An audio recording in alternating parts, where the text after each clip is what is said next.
Pernahkah saudara mendengar istilah lubuat atau lubuatan? Itu adalah sebuah istilah yang bertolak belakang dengan istilah yang sesungguhnya, yaitu nubuatan atau nubuat. Nah saudara, apakah itu lubuat? Lubuat adalah sebuah pesan profetik yang direkayasa.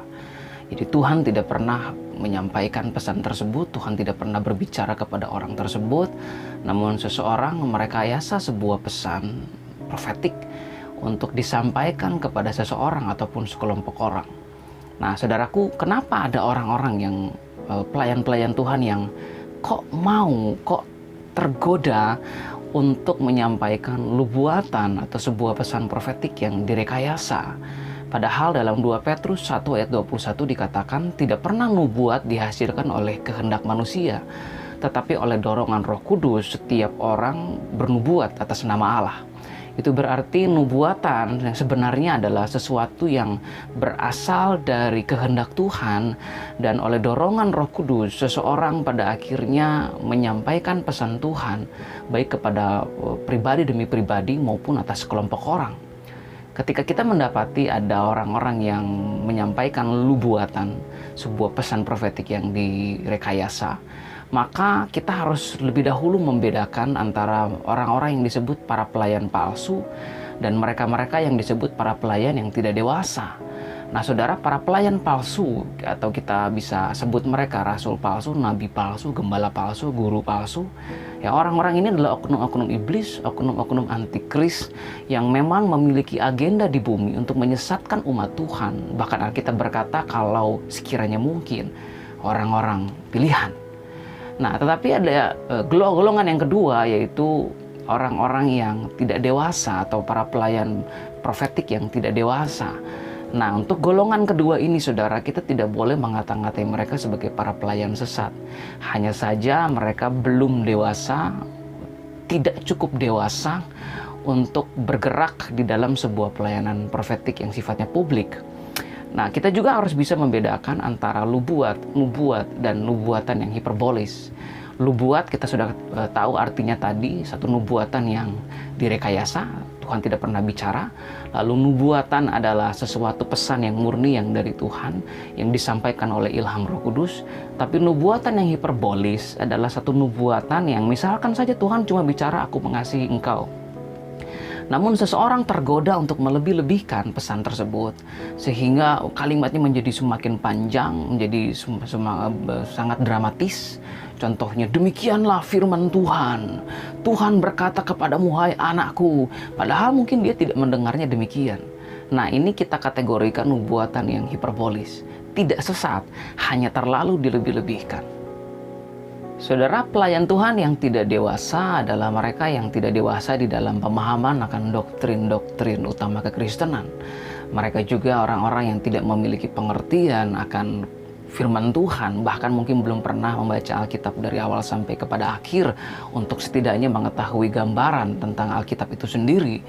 Lalu mereka yang tidak dewasa secara karakter, sehingga masih mudah tersinggung, mudah marah, bahkan masih memendam luka karena efek-efek pelayanan di masa yang lalu. Nah saudaraku, para pelayan yang tidak dewasa ini dapat tergoda untuk menyampaikan nubuatan atau sebuah nubuatan yang hiperbolis. Ciri pertama dari pelayan Tuhan yang immature atau tidak dewasa adalah jiwanya masih terluka. Nah, saudaraku, ketika jiwa seorang pelayan profetik terluka, maka dia akan menyampaikan pesan profetik yang keras dan kasar. Saudara mungkin pernah mendengar pernyataan, gua nggak perlu pengakuan dari manusia, gue cuma perlu pengakuan dari Tuhan. Saudaraku, siapa bilang kita nggak perlu pengakuan dari manusia? Kita perlu pengakuan dari manusia, tapi kita tidak mendewakan pengakuan dari manusia.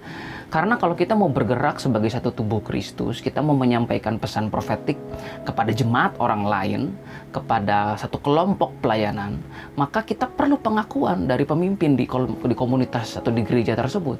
Ini yang disebut dengan the favor of man.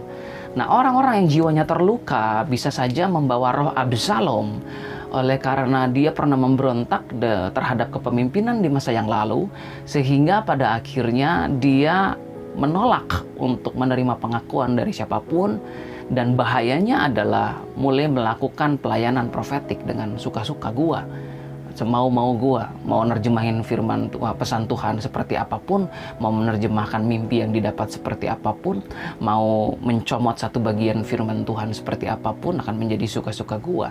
Dia tidak merasa perlu bertanggung jawab terhadap orang lain atau terhadap pemimpin, karena ciri kedua dari pelayan Tuhan profetik yang tidak dewasa adalah dia tidak berada di bawah covering. Nah, orang-orang seperti ini biasanya banyak sekali berkeliaran di Facebook dan Instagram, di mana mereka mengobrol pesan-pesan profetik dan banyak orang yang suka dengan pesan mereka, tapi mereka sendiri tidak merasa perlu bertanggung jawab dan mempertanggungjawabkan pesan mereka kepada para pemimpin rohani. Mereka juga tidak memiliki rekan akuntabilitas yang dapat menegur, yang dapat mengoreksi pesan yang mereka sampaikan.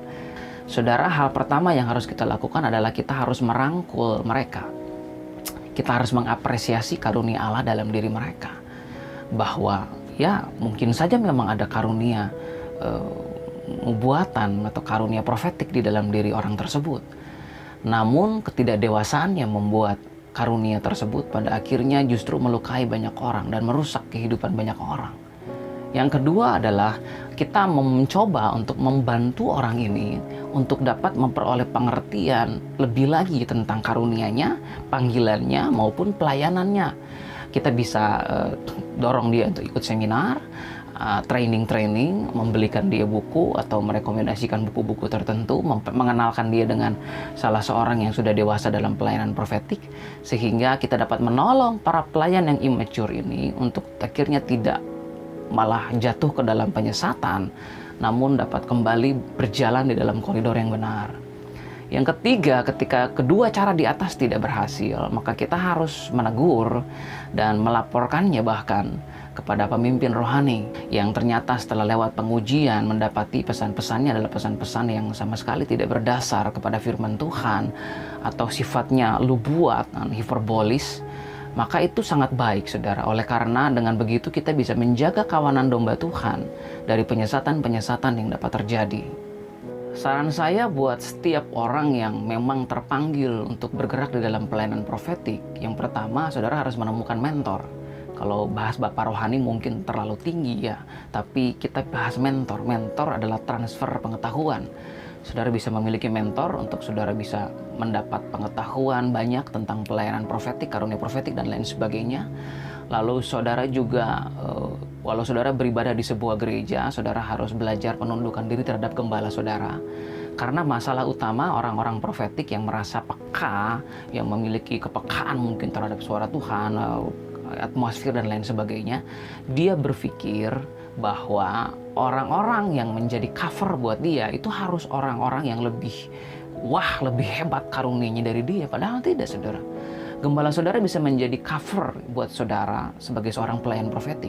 Sekalipun gembala saudara mungkin tidak sepeka saudara, tidak sering dapat penglihatan, tidak sering dapat mimpi. Namun gembala saudara dapat menjadi orang yang dipilih Tuhan untuk menjadi covering dalam kehidupan saudara. Sehingga adalah baik sekali bagi saudara untuk tunduk kepada kepemimpinan yang Tuhan sedang tempatkan kepada saudara pada saat ini. Dan yang terakhir, saya mendorong saudara untuk banyak-banyak belajar, ikut training, pelatihan, dan yang paling utama menemukan komunitas dan lingkungan yang tepat untuk saudara dapat mengaktifkan karunia Roh Kudus. Ya, itu saja saya pikir yang bisa saya sampaikan untuk saudara semua. Saya berdoa supaya kalau kita bertemu dengan lubuat, atau kita bertemu dengan pelayan-pelayan profetik yang immature atau tidak dewasa, kita dapat bertindak dengan bijaksana sehingga kita mendapati tubuh Kristus ini dapat bersatu.